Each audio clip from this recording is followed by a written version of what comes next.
Anyone can look good on camera, and I'm about to prove it. Take a look at me. Seriously, lean in. Bald head, bags under my eyes, scruffy beard, hoodie, almost every day of the week. Yet the videos still work. The company still grows and people still tune in. It's about what your camera allows your audience to feel. And that generally boils down to 3 huge secrets. One will change how you show up instantly. One is quietly making you look worse even as we speak. And one, once you know it, will change how you film forever. This is gonna be good. Secret number 1, talk to the camera like it's a human, because it soon will be.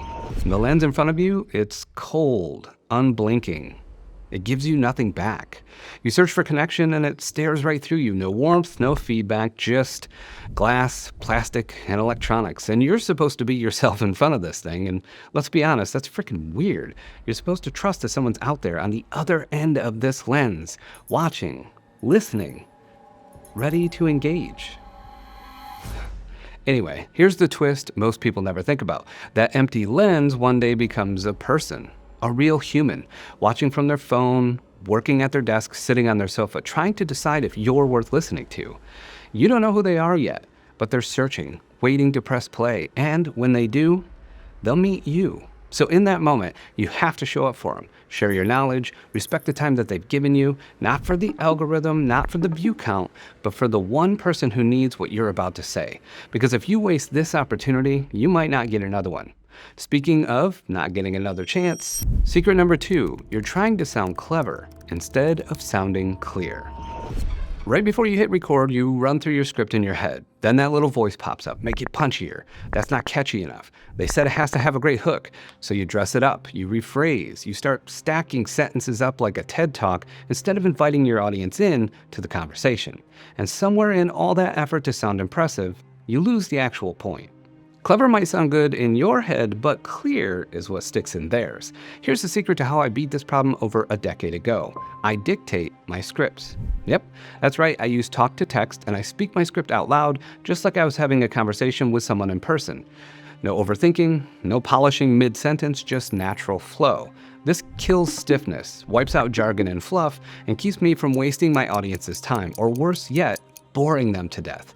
Get that flow right, and this next secret will take your videos to a whole new level. Secret number 3, do another take, even when you think you nailed your first one. Everyone knows the feeling. You stumble through take after take, you flub your lines, you trip over your words, you feel your patience slipping further and further away into oblivion. Then finally you get a clean one. You hit every point, you breathe a sigh of relief, and you're ready to move on to the next part. But here's the truth. The first good take is often not the magic take. It's just proof that you can get through it. In filmmaking, we call this one more for safety, and those safety takes are oftentimes the best ones. By then you already know the beats and the flow. You stop sounding scripted and you start sounding like yourself. Your shoulders drop, your delivery relaxes, and you stop talking to the camera and you start talking to them, your audience. So even when you think you've nailed it, go again. The first take might be for you, but the best one is for your audience. So here's a quick recap. Talk to the camera like it's a human, because very soon it will be. Choose clarity over cleverness so your message actually breaks through and makes an impact. And when you think you nailed a take, do it again and make one more for safety your new habit. Now that you know these hidden secrets to looking great on camera, go watch this video right here so you can learn how to make your viewers stay engaged from the first frame to the final message.